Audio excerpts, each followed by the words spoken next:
Welcome everyone to this week's episode of Beyond Motherhood. I am Monique Bathurst, your host, and I am very fortunate and excited to have another guest with us this week, Katie Lazaris. And we are going to be chatting all about supporting mothers through matrescence. And Katie works with mums and has a lot of experience and expertise in this area. So welcome, Katie, and thank you for being here today. I really appreciate your time. Thank you. Thanks for inviting me. I felt very excited. It's my first podcast, so very happy to be here. Awesome. So I guess just to get us started, if you could just tell listeners a bit about who you are, and to share about you. Yeah, I'm a perinatal psychologist. So I have been practicing as a registered psychologist in Australia since 2017. And I now work with Gidget as well as having my own private solo practice, working primarily from home. And I'm a mum of two. I've got two cheeky little boys at home, 3.5 years old and almost 2 in 2 weeks. Actually, no, next week. I'm a wife. I'm a lover of books, although I don't get time to read them very much anymore. And what else about me? I also love to do yoga and just be outside. Sounds very similar to me. Love the outdoors and boy mum too. So feel you there. So as you said, you're a perinatal psychologist. So as I mentioned before, I'm really keen to hear more about what matrescence is. I know it's a term that is becoming a bit more widely used now, but a lot of people don't really know what it means. And I didn't really know what it meant until probably, 3 or so years ago. So just so people actually know what it means before we dive into some more things, can you just explain to us what is matrescence and anything relevant to that? Yeah, well, the best way I like to start explaining what matrescence is I ask all my clients, and really anyone I meet if they're curious about the term, if you had to describe adolescence in a few terms, what would those words be? What are some descriptors of adolescence? And generally people will say, becoming an adult, transition, confusion, trying to find a sense of belonging, even a little bit wild, just a lot of different kinds of terms that describe adolescence. And we have this sort of grace when it comes to what it means to be an adolescent. We know that it's a period of transition. We know that there's going to be a lot of trying to find yourself in some way during that transition to adulthood. And so when it comes to a woman becoming a mother, why wouldn't there be this huge process of transition, of trying to define oneself in a different way, of trying to find oneself in different ways, explore all the ways we shift and grow and expand and question ourselves? It's really confusing a lot of the time. And it's beautiful a lot of the time because we're becoming something else, which you'll kind of think, oh yeah, I'm becoming a mom, but I'm not going to let it define me. And it's not really about letting motherhood define you. It's really just appreciating the fact that we are going to evolve different versions of ourselves and different parts of ourselves. And that's the way I conceive of matrescence. That's how I conceptualize it. And that's how I describe it to the mums that I work with.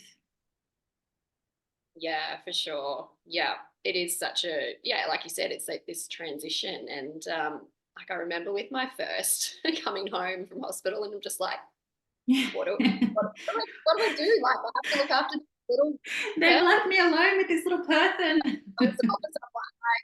And just that moment, it's just like, whoa, like this is huge. Whereas we could just kind of skim past that and not realize, the huge transition and life changes that go with that when you step into motherhood. I actually had a friend come and visit me soon after I'd given birth to my first. And she had at the time, her daughter was, I think, 1.5. And she said to me, "Do you feel the change yet?" And I said, I don't really know what you're talking about, the change. I go, yeah, there are things that have changed. Like, I can't sleep in anymore. That's definitely a change I'm not happy about. And, that I'm breastfeeding, so there's added challenges, and so like, you know, there are changes, but what she meant was within. And I, at that time, it was a little bit too early for me to really grasp what she meant. And then many years later, I've come back to her and I've said, I totally understand what you mean now by, yes, there is this perceptible change within myself, within my confidence, but also within my understanding of my own background, you know, my own childhood, my own experience of what it means to be mothered, and then I guess how I define mothering. And that, I think, it takes a bit of soul searching to do. It takes time. It takes a lot of reflection and a lot of ups and downs to kind of really process that. Yeah, definitely. Because we can often just think of the external impact that becoming a mother or, you know, or a parent has, like, as you said, on your sleep, like lifestyle changes, like all of this, but, you know, the internal changes that are going on as well. Yeah, we really need to sit with them sometimes and acknowledge those changes as well. Yeah. So with this, you know, obviously this period, this postpartum period, as you know, you're stepping into matrescence, like what is, I guess, or there might be more than one, what is the importance of this period after having a baby for a mother? I think a lot of the mums that I speak to, they're really trying to first understand what this new role is and kind of get used to. You're learning this new little human, and the way I describe it is you form this little dance. With every single person in our lives, we have a dance. And if you were to really drill down into it, I would talk more about attachment and the attachment we have with other individuals in our lives, but primarily with our children, with our partners, with our parents. And so we each have a dance that we do with a person. And a mum is trying to learn those dance steps when her child is born. So not only is she trying to figure out what her child is requiring of her, she's also in the process of figuring out what is required, what she requires from herself, what she requires from those around her, and then being able to feel confident enough to be able to ask for help, to be able to recognize that she shouldn't and was never supposed to try to do it all by herself. But then also to just define what she wants from herself, whether her expectations of motherhood align with actually reality. You know, we have this kind of vision and idea of what it might be to become a mum, and then we're actually mums. Maybe it feels a bit different. Maybe we realize it's, you know, it's an experience that is actually harder than we thought it would be. Or perhaps, you know, you thought you would be the kind of mum who would be happy to be home every day with your bub. And then you're like, oh crap, I don't actually not enjoying this as much as I thought I would. Is something wrong with me? Like, we have to question ourselves and question, you know, are these structures around us in place supporting us to become mothers in the way that we want to uniquely become mothers? And it starts from understanding that it is a transition and it's normal to be ambivalent and it's normal to be questioning things and trialing things out.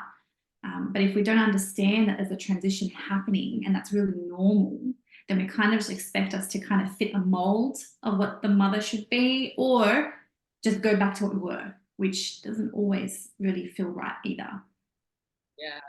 Yeah.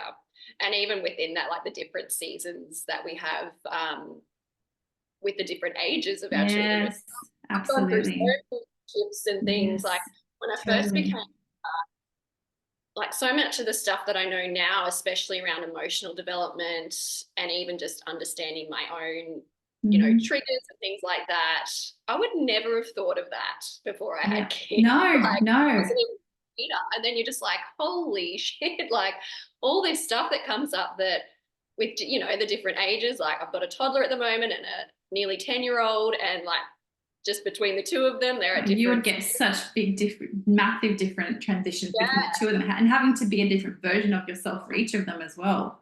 Yeah, so it's wild. Yeah, no, absolutely, and it's true. I always I've definitely thought that kids are like a little mirror. They put this mirror up in front of us, and it forces us to kind of look at ourselves in a really different way. Of, you know, for me, like for example, when my son was born, he was a really shocking sleeper in terms of putting him to sleep. So I remember bouncing on a ball for like 2 hours, just trying to get this little person to sleep. And I remember thinking, why? Like, what am I doing wrong? What's happening? And we also live in an information age, so we're bombarded with so much information around what should be happening, what shouldn't be happening, what, mums have, not just mums, but lots of people have really strong opinions on things like sleep training, for example.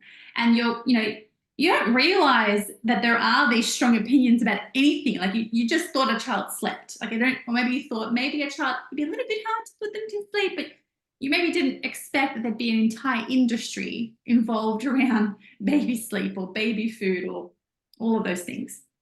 But I think what's really important about this example is that I was questioning myself. What am I doing wrong? What's happening here? Why isn't my child sleeping? And there were worries associated with that. But when you really drill into what those worries were coming from, they're actually coming from a place well before my child. So the idea of wanting to do things right, to not make mistakes. What is success? What does achievement feel like? All of the things that you had before becoming a mum sometimes get ripped out from underneath you because they're not as easily accessible when you become a mum. So that's the things that I had to really grapple with and go, okay, this is a mirror. This is me having to question myself. Why am I judging myself so harshly because my newborn is struggling to sleep? That's pretty normal. Like, that's biologically normal for my baby to be wanting to be near me. But I just hadn't really stepped into that instinctive, responsive mode of what does Bub need right now? And it doesn't matter what the books say, it doesn't matter anything. Just let's go with our flow together, the dance that I was talking about. I had a really hard time transitioning with that. Yeah, and I think, like you said, because of the information age that we have, we can become so fixated on, like, well, this is what this book or this expert says, instead of being guided by, our motherly intuition and, understand the temperament of our bub and all those sorts of things. And I know for me, I'm like, but I've got to do it this way. And then I'm like, just let it go. And then when you do that, it, not necessarily became easier, but it was less stressful in a way because I just let go of like what such and such said. The struggle, instead of just like, okay, what feels good to me? Like, I'm not going to let my bub just sit there and cry. Like, that doesn't feel good. That's right. Yeah. I instinctively want to pick my baby up and cuddle them and, comfort them. So that was a big one for me. And I think as a bit of a high achiever myself, I had to let go of some of those things. It's so humbling. It's so humbling in so many ways, isn't it? Yeah, 100% it is. Yeah. And of course, the different, whether you've got a newborn or, a toddler, it's going to depend on what stage you are in your postpartum journey. But what are some of the common things that you're finding mums are coming to you for support with in those early years after having a baby? So sometimes I do have mums come to me for birth trauma. And so it's really about like processing and reprocessing and debriefing, I should say, around that, what happened.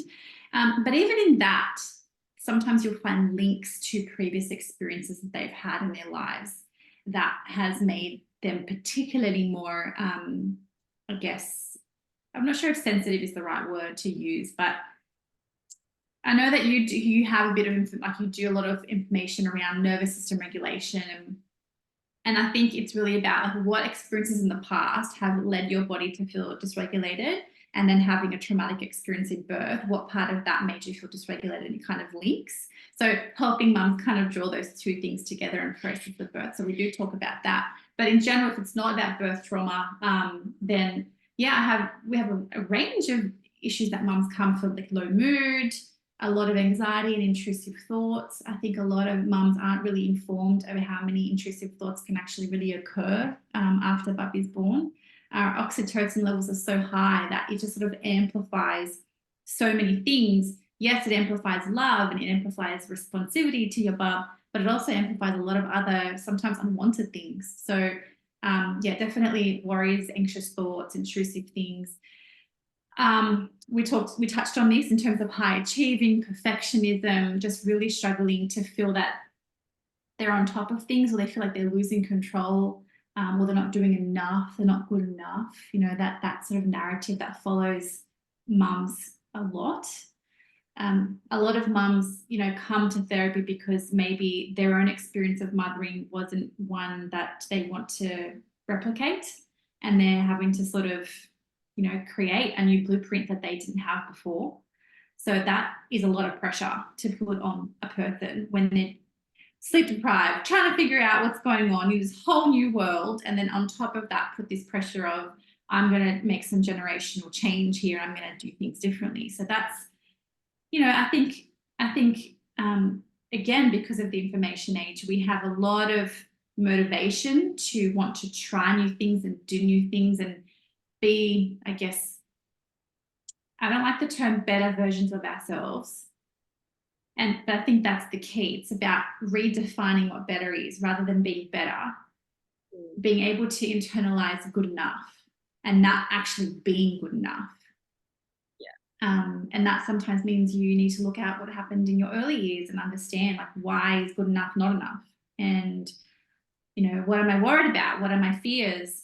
Where do those fears come from? Why do I have a really hard time letting go of perfectionism? Perfectionism, for example, is usually a coping strategy that we formed in early years to protect us from something, to give us order and certainty. So, you know, if we want order and certainty when we have a newborn or a toddler, you're not going to have a little certainty in your day, so it's going to feel harder.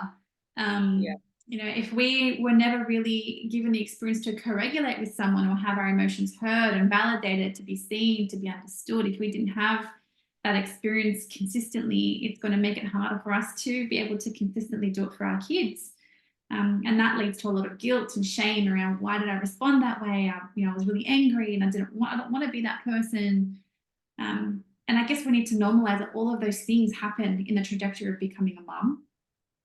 And, you know, being able to reflect on that curiously without judgment. You need help to find that compassion sometimes. So that's where mums come to me, to try and find compassion for themselves, regulate their emotions, learn strategies to do that in the here and the now, but then also do some of that longer term reflective work.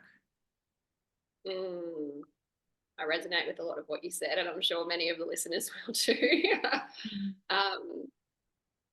And, you know, it can be so hard sometimes because of just how we're set up in society now with how we're living. And, you know, I know for me, when I had my kids, I went through I had a midwife, and then, you know, they did visits after they were born, came and did home visits, which was great. But then it was that stopped, and then you're like, okay, cool. Yeah, that's it. I mean, you're on your own, And, you know, there's people like yourself, and I've got friends who are postpartum doulas who do amazing work, but that's not always easily accessible. Financial point of view for many people, especially in today's, you know, the current climate we're in. So it's so challenging for many mothers in those early years and even after to feel like they've got that consistent support, because, you know, we live in houses with our families. You know, we often, a lot of people work full time or part time or whatever it is. And there's this pressure that we have to be two-income households a lot of the time because of, you know, the economic pressures, but also the idea that women should be able to do it all. Yes, do it all, be it all. You got this. I'm super mum. Yeah. You can still be a super mum and not have to do it all. Well, it's the biggest predictor of a woman experiencing postpartum depression around the world is around whether or not she has enough practical support. So really let that sink in for a second. It's not about your failings as a human being. It's not about how hard you try or didn't try. It's not about, you know, any kind of label that we put on ourselves for thinking, you know, what's wrong with me? Why can't I overcome this? It's about how much practical support you have. Now, I'm very fortunate that I've had a lot of practical support around me. I've got, my husband was able to work some flexible hours in the mornings, for example, so that way I could sleep. If I didn't sleep in the mornings, I was a terrible human during the day. I'm an awful person when I haven't had enough sleep. So I was really fortunate to have that kind of support. I have my mum who comes regularly over to watch the kids when I need to do things, who can be flexible with her timing. So I can go, actually, my plans have changed last minute. Please come and help me with this. Or I didn't sleep all last night. The kids are up all night. Please, I need someone today. I have that. But if I didn't have that, I guarantee you I would have experienced postpartum depression, because I wouldn't have been able to, I guess, in my mind, fulfill the role of what a mother is, right? That's the expectation that I have of what it means to be every day, and not be grumpy and not be miserable and not be struggling. But then again, that's the expectation that I have of myself, that I'm carrying from somewhere. And where did that somewhere form? Where did it come from? That's the broader societal expectation of what a mother should be. Always happy, always ready to do fun things, not bothered by lack of sleep, happy to just, up and go, pack up the lunches, go to the park, have fun. Yeah, we can do all of that, but it's hard to do without support. Yeah. And, I find if, you've got that practical support, everything else kind of flows from that almost. It's like, okay, well, now my mental health is improved. I'm not having to do everything and have that pressure to do everything. And yeah, so many of us are fortunate, but so many aren't. They might not have family around, live in a different city or different state. So it's really hard.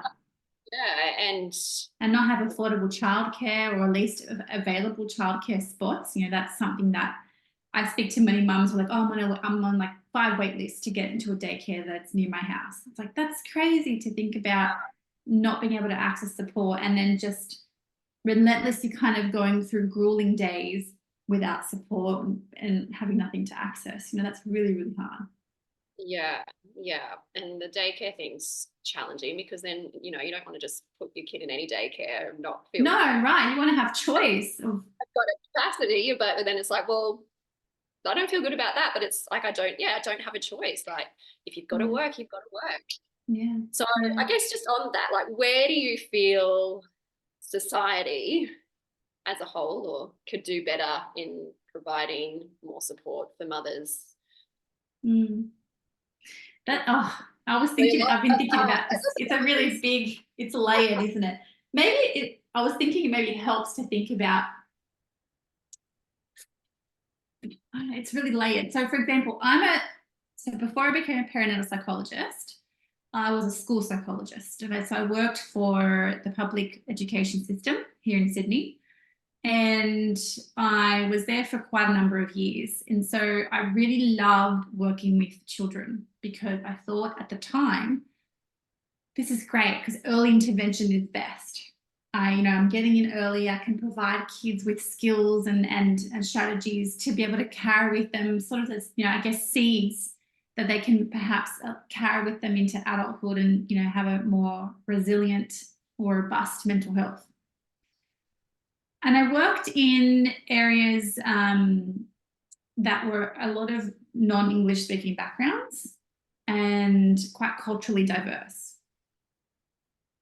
with a lot of big families. So families, like parents who had a lot of children. And I distinctly remember feeling this growing frustration as time went on with the system being, not that it was teachers' fault, because it was the system that would come to my door and say, yeah, here's this child, they're having, really difficult time concentrating in class, they're really disruptive, or they're really anxious, they're having suicidal ideation, et cetera, you've got to do something.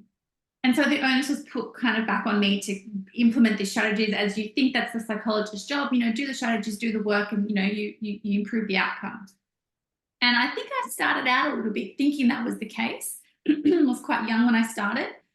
And then I realized, of course, that kids don't develop anything in a vacuum. They don't just wake up one day and just develop just really disruptive behavior in class or develop high anxiety. There is a system around them that's kind of perpetuating this.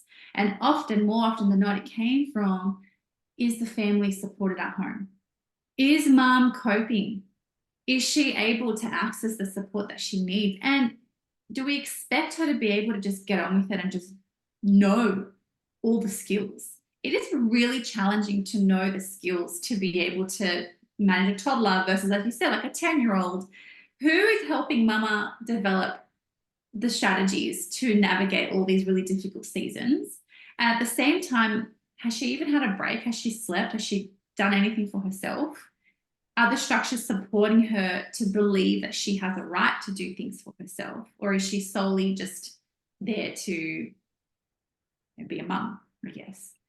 So that was when I started to realize, oh, hang on a second, this is not just about strategies, on a small scale. This is about this overarching umbrella of like the narrative we need to have as a society of how can we support families and mums to be able to identify what their needs are, and if they've had difficult childhoods, even identifying what your needs are will be really, really hard.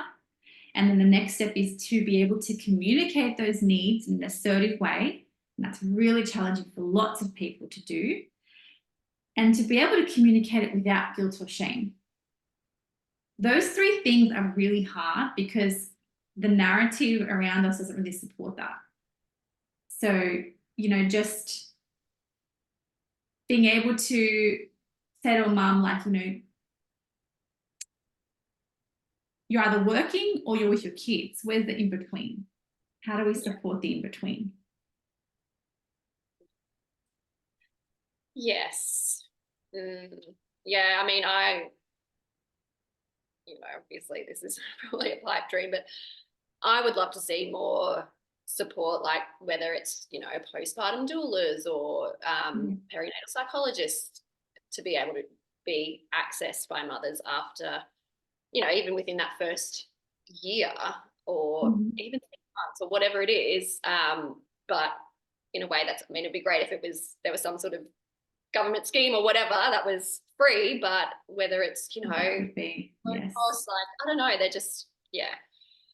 Yes, there's a lot that would be done, and probably would be great if it could be, but I guess it's all out of our control sometimes, isn't it, when it comes to these sorts of things. But yeah, I mean, I'm so grateful that there's people such as yourself that are out there supporting mothers, because it's such a needed,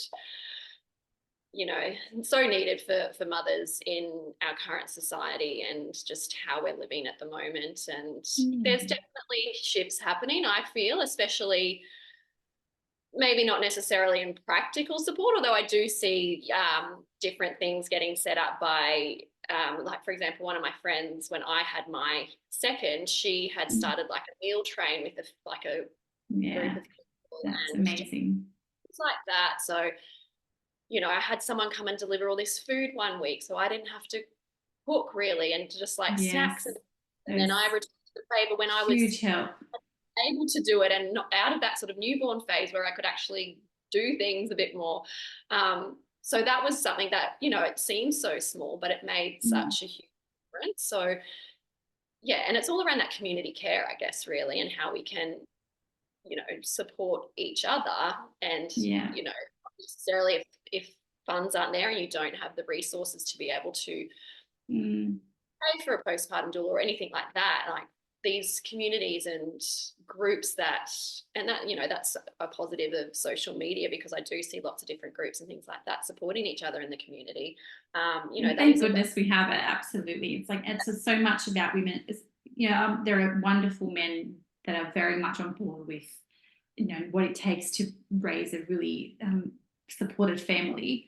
But it's also a lot of women supporting women, isn't it? Just knowing what the other person needs, and being able to deliver that without there being this, worry about, the shame or the guilt of having to ask for help, having it sort of set up. And I know that, you're talking about, you have Baba and then you're kind of left with what happens next. You had the nurse that come to visit. It's still kind of medicalized, isn't it? So to be able to have more of that community support long after you've had bub in postpartum doulas, creating that village around you that says, okay, if I can't access it, through family, how else can I access it?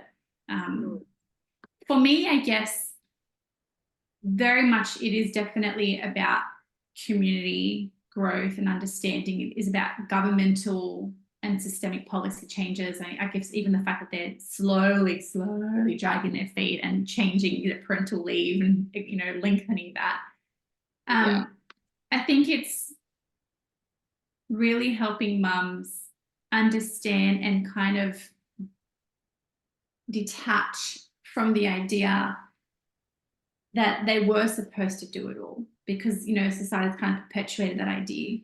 So for us to really shout this narrative out loud and kind of break down those structures and help mums feel more confident to rise up and go, no, I'm not okay with this. I want more, or I want less, like whatever it is that that's, I think, being able to empower women, especially women who have a difficult time advocating for themselves, whether that's through women's health centres, whether that's advocacy centres, to be able to normalise that. For me, it would be really, really powerful. Yeah. Most definitely. Slowly but surely. Let's go back to tribal days and go live in villages. My friends and I, honestly, we always just say, let's just sell everything. We'll go and buy a commune and we'll all just live there. The ones who love to cook, I really hate cooking. So, I'll leave the cooking to those who really enjoy it. And I'll do some of the other, mundane tasks. Like my friends always, laugh at me because I love to iron. I'll do the mundane, boring things. I'll iron. I'll play with the kids, and we'll all just support each other, doing the things that serve our strengths as well. And just live out free. I would love that. Live off the land. That's my goal.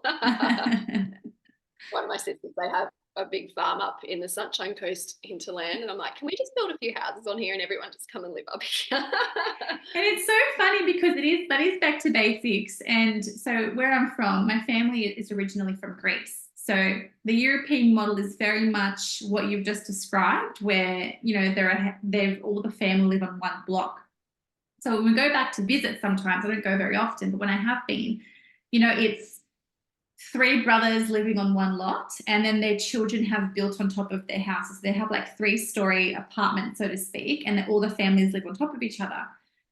And it's really lovely because, they're actually supporting each other. They drop the kids off to one aunt or another. The kids are running in between the houses. It's really very much that sort of collectivist society as opposed to the individualistic one. But at the same time, coming from our society, which is quite independent and individualistic, it does feel a little strange because they'll be like, so, where are you going? What are you doing? How come you left at 5 o'clock? How come you're not coming for dinner? And so like it's a very different feel. And I guess there are pros and cons with everything, and just trying to find what works for you is so important. Yeah. Look, I don't think we'll ever, well, not in my lifetime at least, go back to that. But I think building community in other ways is really important. Definitely. Whether it's practical support, emotional support, mental health, all the things. So like I said, really grateful for what you do, and it's so needed. So thank you so much for your time today. I really appreciate it. Did you have any final words or anything else that you'd like to share on matrescence? Or I think if anything else, if any mum is listening to this and having thoughts around why am I finding this harder than others, or I'm actually not enjoying this the way I thought I would, or there are things happening inside of me that I didn't necessarily expect, I would say that all of that is not a flaw in you. This is part of the growing changes and that sort of destabilizing feeling of that transition. And it's having support, reaching out, creating that community in whichever way you can, to remind yourself that you have so much to give your children, that you are the person that your children want and need, with all the history that you carry with you. That's the value, that's the richness and the beauty. And as long as we can create that community around you, everything else, like you said before, once you have that support for your mental health, everything else can slowly flow and it makes sense. So absolutely find community and don't blame yourself. It's, just need to have people around you that are going to make you feel like you can get through this. also true. If any mamas want to connect with you and even chat to you about potentially working together, where's the best place for them to find you? Best place would be to visit my website. So it's www.themummypsychologist.com.au, and there is an option to book a session. You can just leave your details and I will be in touch within 24 to 48 hours. Then I just schedule like a little bit of an introductory chat for you to feel whether I'm a good fit for you, talk about my approach, what you're after. I see mamas from preconception, so when they're yet trying to conceive, until their youngest is 3 years old. So quite a wide range there, and yeah. Amazing. I'll pop all that in the show notes as well. Thank you, Katie. I really appreciate your time today. Thank you so much for having me. I really appreciate it. And I'll see everyone on next week's episode.